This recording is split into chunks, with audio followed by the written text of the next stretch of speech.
back to Neuroconversant Leadership, where we talk about communication in the STEM workplace. I'm Jeremy Doran. I help engineers, scientists, doctors become great leaders. Today, we have a very special guest, Dagna Bieda. Dagna's an engineer turned career coach for engineers. She did coding for over 10 years, coaching for the past 5 years, and she is the tough love, been in your shoes kind of coach. Dagna, welcome. Thanks for having me, Jeremy. I'm super excited to be here. Good. We're excited to have you. What made you make the switch from coder/engineer into being a coach?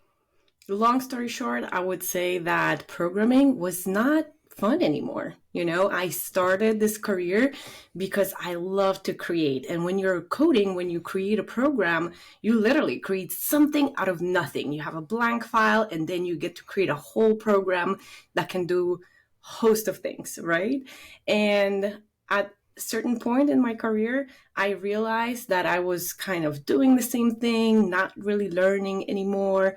And I've jumped around. So I did programming for microcontrollers, programming robots. I did programming of LTE networks and distributed web apps and mobile apps. And I found myself in a place where it just wasn't fun anymore. And at that time, what also happened, I discovered that I had burned myself out and I had experienced postpartum depression as a result of having children. And so it kind of all added up like this perfect storm of circumstances that led me to therapy. And with the talk therapy that followed, that had helped me tremendously, I realized, wow, you can have such an impact on someone's life by just talking to them. And then I realized this is what I want to do. This is what I want to do.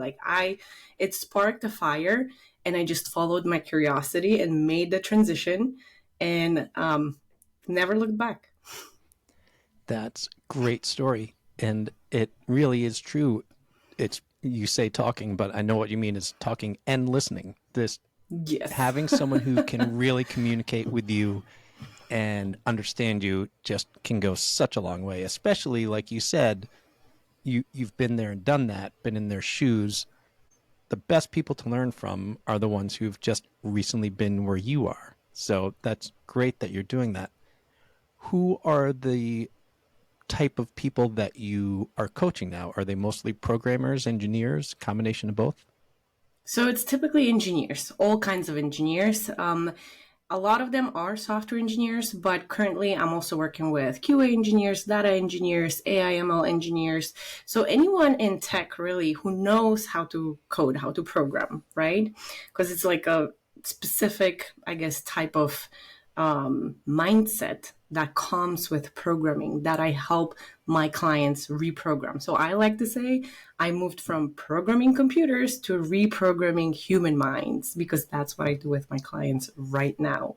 And realistically, anyone who knows a little bit about coding would benefit from coaching with me, as well as the upcoming book that's soon to be released. I have a big launch planned for June, and I'm super excited about it. And in the book, I essentially talk about the concept, how human brain is very similar to a computer app and how you can reprogram it. And I also talk about a lot of examples from my coaching practice, from what I was able to help my clients do over the past 5 years of coaching. And so I talk about burnout, imposter syndrome, communication struggles, and self-marketing struggles. Great. These are perfect for this podcast, especially the communication part. I'm really interested when you are coaching people, what are some of the major struggles they're having that you help them reprogram and get better at? If you think about engineering education in general, the way we are kind of taught about education a lot of the time brings us to this belief that our work speaks for ourselves, right? So my clients have sometimes trouble explaining what it is that, how their day-to-day work affects the business in general, right? So they have trouble then with promoting themselves at work, with asking for a promotion, with setting clear expectations, clear boundaries, because in their mind, it's like, well, you told me what's the scope of my work, so shouldn't you know these things already? The manager or whoever assigned the task at work. So that's a major issue, right? We believe that our work will speak to ourselves. And then also, a lot of the time, because in the engineering education, the technical stack is put on such a high pedestal, we often don't really see that much value in the soft or people related skills like communication, right? So a lot of the time it's missing from the educational agenda, or we kind of are left as engineers to kind of figure it out as we go at work, right? So if that happens, if you don't have, unless you have a great manager, a great team that happens to be great communicators, and you kind of absorb it from just being around those people, you don't really have a chance to learn those things, right? Because again, there's so much effort put on the technical rather than the non-technical, right? We're focused on hard skills a little too much. And the soft skills is what can actually make or break your career. Like, yes, as an engineer, you are hired for your hard and technical skills, but it's the soft skills, the communication skills, the people skills that really make your career. I often talk about the engineer who has been promoted to becoming a manager, and they've spent a good 10,000 hours learning to be good engineers. That's just between college and working for 2-3 years. 10,000 hours to become so good at engineering that they get promoted into management. And then they are given a slap on the back and good luck, go manage, and never given the skills. And it's such a potentially traumatic transition from being just an engineer to being soft skill person. Exactly. Yes. Thank you for calling it out. But I think a lot of companies are now realizing that. So, as you go kind of through promotion cycle, because you're a junior engineer, a mid-level, a senior, now you have a choice to kind of remain in that engineering position and have a staff engineering title, or become an architect, or maybe like transition to a smaller company and be the CTO.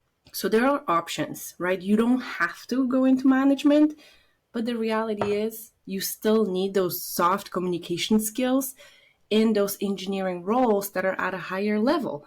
Because at the end of the day, as you climb up the ladder, it's less about what you can do as an individual, and it's more about how you can leverage others. And you cannot leverage others if you cannot communicate with them, right? Or if you cannot Right. collaborate with them effectively.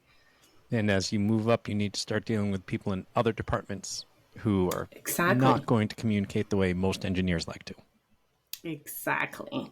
Yes. Going back to what you said earlier about understanding your role and your value within the company, that's one thing that I teach managers to do for motivational purposes. Rather than just having someone do drawing after drawing after drawing, show them what it actually does. If your drawing is the thing that keeps this boat from sinking, show it to them. And then it gives them extra motivation when they are doing the things that may be repetitive, but it shows them just how important what they're doing is. That is very true. And so that's one of the things that I focus on with my clients as well, which I call business acumen. It's understanding how whatever it is that you do in your day job affects the business in general. Plenty of people don't even care. So if that's a skill that you can master, just kind of having that curiosity and understanding, oh, if I deploy this feature, then we're going to get 2,000 more clients, and that is X amount in revenue. That's the kind of data that essentially helps you not only make better decisions and focus on higher visibility projects, being more likely to get a promotion. You have then also the arguments, right, to try and get that salary increase, right? Whenever you're armed to say, hey, I just helped the company make X amount of dollars more, so maybe I could get a piece of that, right? Right. So Small piece. it's really about understanding how you fit in and impact everything around you. And is that one of the things that your book is about? And can you tell us the name of the book again? So the book title is Brain Refactor. Refactoring is a process where you reprogram chunks of code. So what you do is essentially you go in to either change some things, right? Imagine you have an app and you notice you click a button and it doesn't do what you wanted it to do, right? So that's a bug, not a feature. Someone has to fix it. So then an engineer would go into the code, figure out what lines of code are being executed whenever the user presses the button, and they would change the associated lines of code. Sometimes it's easy, sometimes it's much more complicated because the code is like coupled. We kind of call it spaghetti code, and it's just a mess sometimes. Even if things look nice on the outside, on the inside, it depends on the historical reasons and decisions and like how many different developers have really worked on that particular code base. Mm-hmm. So refactoring essentially means changing that code. It could also mean optimizing something so it's better. So like it's faster. And let's say your page, your website loads faster. And so clients can have a better user experience, right? So not necessarily changing something because there's a bug. Sometimes it's a matter of optimization and making things better. I like it. And one of the things you talked about within the book is self-marketing for engineers, which I find pretty interesting. Are you refactoring so that they can become better self-marketers? Because I don't think it's a skill that most engineers tend to have.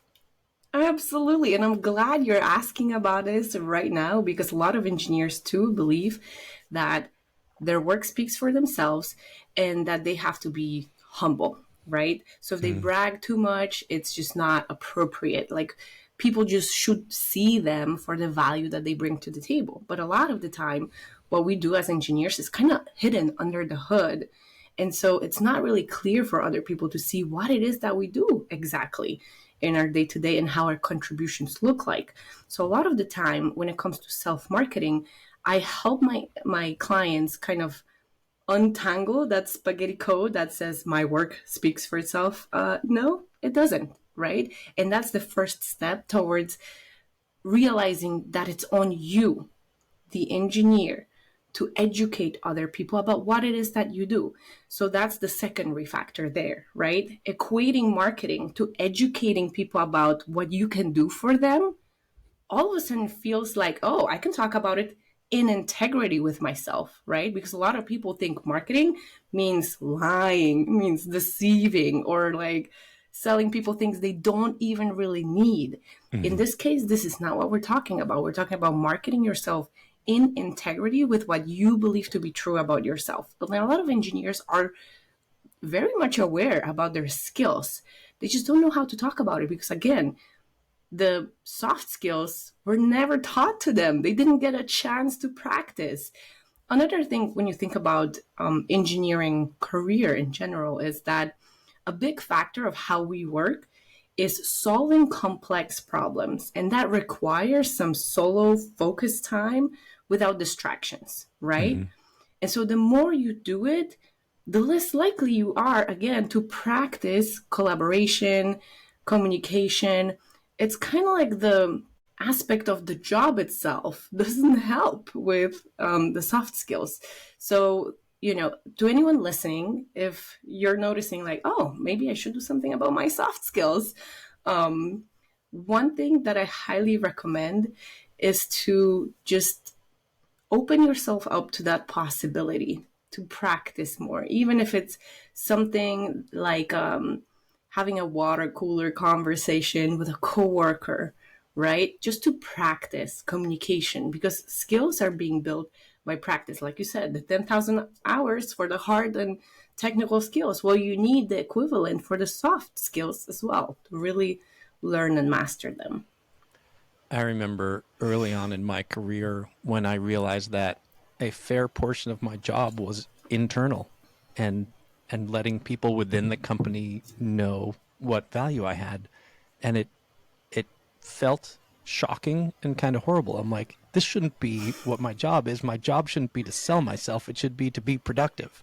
But a portion of it is to sell yourself. Yeah, because other people just won't know, right? Their priorities are trying to be productive in their job or Mm-hmm. trying to promote themselves. So they're not going to get out of their way to try and understand what everybody else is doing. And I think, in addition to just water cooler conversations, try to have them with people in other departments, which, Absolutely. A, Yes. they tend to communicate differently, but also you're just broadening your reach so dramatically rather than only the engineers on your team knowing how good you are. All of a sudden, someone in accounting and someone in sales has a lot of respect for what you do. That just can gain you a lot of traction within the company. Absolutely. You know, another obstacle that I often see that engineers face is this kind of belief that if I said it once, everybody knows, right? Which is not the case, right? So, for example, as you and I are having this conversation, there's no way any listener will retain 100% of the information we shared here today, right? Just because it doesn't make sense evolutionarily to take all that information in and remember it when there's other things going on in the listeners' lives. And so, whenever we're communicating, this is how I explain to my clients, always assume there's loss of information. So, let's say whatever I communicate with the person that I'm speaking with, let's say I'm talking with a product manager about a new feature. But who knows? Maybe the product manager had a sick dog and the dog was barking the whole night and they couldn't sleep. So, they're not even at the 100% of their capabilities that particular day. So whenever I share my ideas with them, they'll probably retain 60% of what I said. Now, on top of that, it's not just that they didn't get the full picture of what I explained. They are in a different department. They use a little bit different domain in terms of language. So when I say a particular word, they might have a different definition of that word, but we thought we were talking about the same thing. So Mm-hmm. now there's this gap in understanding, this gap in vocabulary, right? And the third thing is, as this person is going about their day, they're just naturally going to forget, right? Just like when we're studying, we need to repeat, repeat, repeat in order to like ace our exams. The same thing applies with having conversations with other people. If we don't repeat the information we have shared with them previously, they're likely to forget. And that's completely normal. We forget about things all the time, right? But we probably don't even realize it.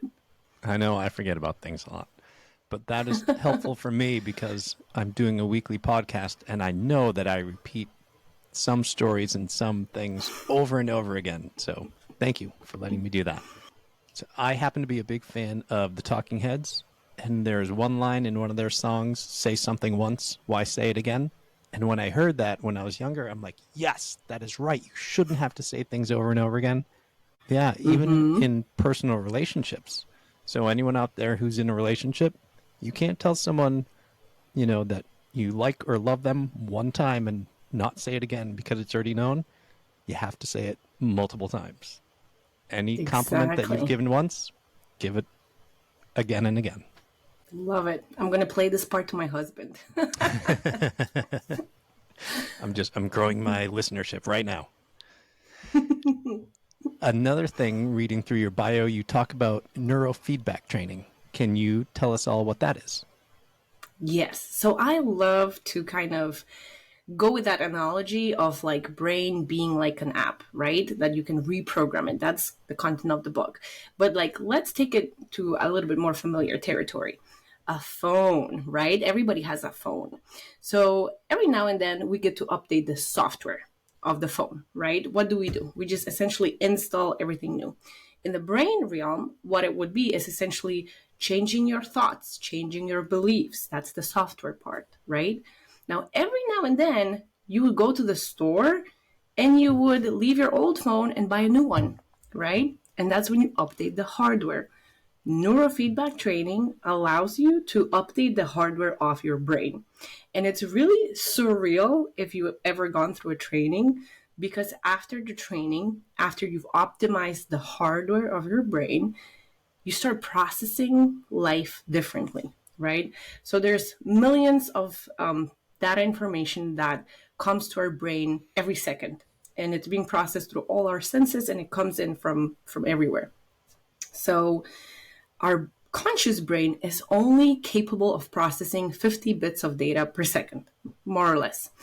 And that's not a lot. So a lot of the processing of that sensory information has to be automated, has to happen kind of like as a background process, right? Mm-hmm.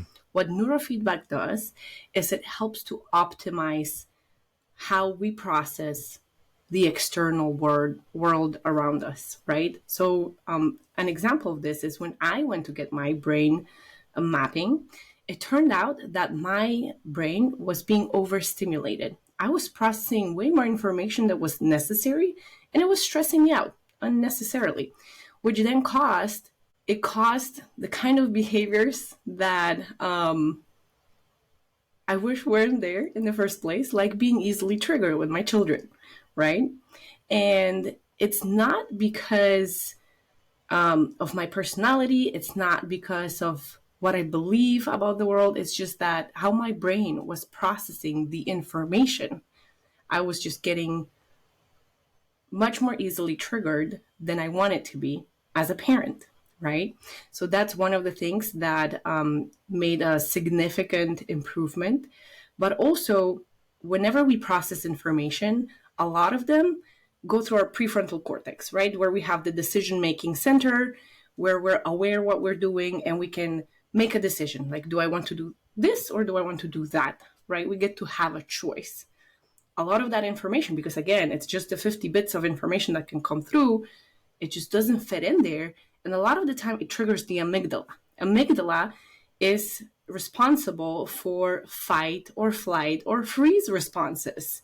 So in my case, a lot of the time, my husband would say something, I would interpret it as not nice, and my amygdala was ready to fight, which wasn't really desirable or good for our relationship. So after I've gone through my training, that has completely changed because now my brain is essentially wired a little bit differently. And so I'm more capable of being patient, of just sitting there and listening without interpreting events as potential threats. So I hope that makes sense. But let's talk a little bit about how it looks like. It's super easy and super fun because whenever you have your brain mapped, whenever it's clear like which areas of the brain, and there's 55, if I remember correctly, Brodmann areas that have an effect on different things that people do. Once you have your mapping done, you essentially, all you have to do is show up to your sessions. And within the sessions, go ahead. How is that mapping done? Like, are you going through an MRI or what's happening? You essentially get like a set of sensors put on your head, and they measure the frequency. Like, how are different parts of your brain, like which frequencies that they're running on. And that can create a map of which parts of the brain are underperforming and which parts of the brain are overperforming, right? And whenever you go to a training, what you do is essentially sit down, watch TV. And as you're watching the TV, you can pick whatever show you want, whatever movie you want. You have sensors placed in strategic spots that are targeting a specific Brodmann area. So in my case, I had 10 out of the 55 that were either underacting or overacting that needed some correction. And once you have the sensors, you're watching TV. That TV screen is changing its size. And by changing its size, it's essentially penalizing your brain because it's trying to watch TV and be relaxed and it's expecting the screen to be of a certain size, but it's not because the signal, the frequency that is being read is not what the software wants it to be, right? So by receiving those penalties and rewards, your brain literally rewires itself by watching TV. So, it's a phenomenal tool if you want to optimize your brain. Where can people go for that? So the way that I found them, it's a biofeedback clinic You have to just Google the closest one, because for the neurofeedback training, you have to go into an office visit most of the time, in order for the clinician to put the sensors in the right spots on your head, so Hmm. you know which area you're targeting. And whenever you find a biofeedback clinic, give them a call, tell them that you're interested in neurofeedback training, and get a consultation. I'm sure the first consultation is a free one and it's interesting. And I talk a little bit more about some other areas that I got help with from neurofeedback in the upcoming book, Brain Refactor. I do mention it because it's like such a not known side of the medicine that can tremendously help. Because if you think about it, at the core of many problems that we face today, mental health problems, is the brain. So if you can improve your brain, if you can optimize the hardware and the software, working with either a therapist or a coach, then you can get past all those problems. Isn't that phenomenal? I love it. That is fascinating. I have never heard of it before, so thank you for sharing that with us. Absolutely. In the interest of time, we're going to have to start wrapping up. So I would like to ask you my three questions. The first one, part A and B, is what is a place you've traveled and loved and some place you have not yet been but want to go? So it might be a little bit of a surprise, but I'm going to say Mongolia. My husband and I, we went on an insane 4 month honeymoon traveling all across Southeast Asia, and Mongolia was our favorite. It's just gorgeous, untouched by human hand, and it was spectacular. The views, the landscape. I love the food too. And in terms of places where I would love to visit, is there are these spots in Finland, I believe, which are kind of like igloos, and you get to like sleep underneath like the sky and see the northern lights. I would love to do that one day. That's fantastic. So Finland's one of my favorite places, but I did not do the thing that you're talking about, and you are the very first person to have mentioned Mongolia as their favorite. So thank you for that. Absolutely. Second question is who is a great communicator, either in your personal life or historical figure? So I'm gonna talk about my friend. I'm gonna call him T. And it's very interesting because, you know, when I moved to United States 9 years ago as a software engineer, what happened was I struggled with communication, right? And part of it was my immigrant background. In Poland, we communicate a little bit differently than we do here in the States, especially in the southern part of the United States. And so I was coming across often as too aggressive, too direct, too straightforward, right? But it was totally fine back in Poland when I worked as an engineering job. So like it wasn't immediately clear to me that this was an issue. So it kind of blocked me in my career, which also contributed to how I coach today, right? Because I faced that block. I'm aware that for many engineers, that's the case. And this person, I'm going to call him T. T was a fellow software engineer, and he was Canadian. And whenever we went into meetings, the way he communicated left everybody just in awe. He was so polite, but also always got his point across. And a lot of people tended to listen to him. And I was like, how am I being called aggressive and you're like uber polite and getting people to do all these things that you tell them to, right? So that was something that I discovered, that he was actually being assertive, right? He was always acknowledging what other people brought to the table, lowering their psychological defenses, and then the people were able to listen to what he actually had to say. In my case, I was coming in too hot, coming in too strong, so they would raise their psychological defenses, and they would either try to figure out, okay, how do I run from this meeting with Dagna?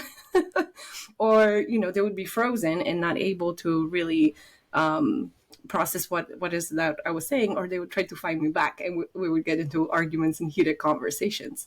So T was really the person who inspired me to look into what assertive communication is and to model my communication after what he was doing, because clearly what he was doing was working and what I was doing was not. So he was being assertive, but wrapping it in velvet and making it all soft on the outside. Yes, but it was punchy. He was Yeah. getting the message through. So that's what really mattered. I've met a number of people from various, I'm going to call them Eastern European countries, and it's very common that people think that they are just aggressive, and Right? That were they're rude. they're perfectly nice. And once you understand that that's the way they communicate, it's great. But in the beginning, it can be a little bit jarring for some people, especially in the South, Yes. where they Oh, think New Yorkers yes. are aggressive. So, all right, my final question before we wrap up is, what is one piece of communication advice we can all benefit from? This is something I've learned from Jack Canfield, and then I've kind of relearned it again and again and again watching my kids grow. And it goes like this: everyone at any point in time is doing the best they can with the knowledge, the awareness, and the skills they have in order to meet their needs. They could never do anything different. Right? And with little kids, you can clearly see that they're throwing tantrums because they just don't have the skills to be assertive, or they don't have the knowledge, or in their case also the brain development, right, in order to act different, to act better, to not be so impulsive. And with adults, it turns out it's the same thing, right? So either the person isn't aware that they're rude. I wasn't when I moved to the States. I was not aware that I was coming across as, all the things that we just discussed. Or the person doesn't have the skills, and I didn't have the skills to be more assertive. I had to learn that skill. I had to practice. I had to consciously put effort into my 10,000 hours. And, or they don't have, it's the awareness, the knowledge, and the skills, right? Mm-hmm. So all those three things. Or at the end of the day, maybe they're coming across as like difficult or negative because they're fighting an invisible battle that nobody knows about, right? And their needs are not being met. So that kind of way of thinking, that everybody's doing the best they can at any point in time, can bring a lot of empathy and insight.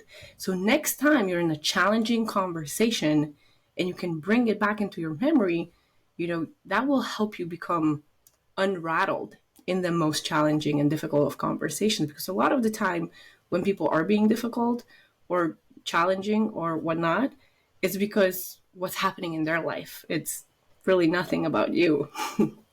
That's wonderful. It's such good advice. I always tell people, you are the center of your own world, but you're not the center of everyone else's. So if someone responds to you in a certain way, it might not have anything to do with you.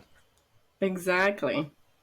Perfect. Thank you so much. So, where can people find out more about you? And by the time this episode comes out, they'll probably be able to buy your book. And where can they get that? Ooh, phenomenal. So the book is definitely going to be on Amazon. All you have to do is open your Amazon app on your computer or your phone and just type in brain refactor. It's a pretty unique set of combination of words, so I'm pretty sure there's no other product named that way. Perfect. And also, I would love to connect on social media, either on LinkedIn. You can find me by typing my name, Dagna Bieda. It's Dagna Bieda. Or you can find me on Twitter and connect with me there. Also, you can find some information on my website, themindfuldev.com. The book will definitely be listed there the moment it launches. Perfect. I'm going to put links in the show notes so that people can find you easier. Thank you so much. This has been informative and informative in ways that I had not expected. So thank you so much. Oh, absolutely. My pleasure, Jeremy. Feel free to have me on again. This Great. has been fun. Get ready for that call. Thank you so much for listening to Neuroconversant Leadership. If you found this beneficial, can you do me one small favor? It'll be quick, I promise. Can you go and give this podcast a review on Apple or Spotify or wherever it is that you listen before doing anything else? unless you're driving. If you're driving, then I need you to keep driving. And then when you're done and parked, then go ahead and give me a review. Hopefully 5 stars, but whatever you are comfortable honestly giving. Thank you and have a great day.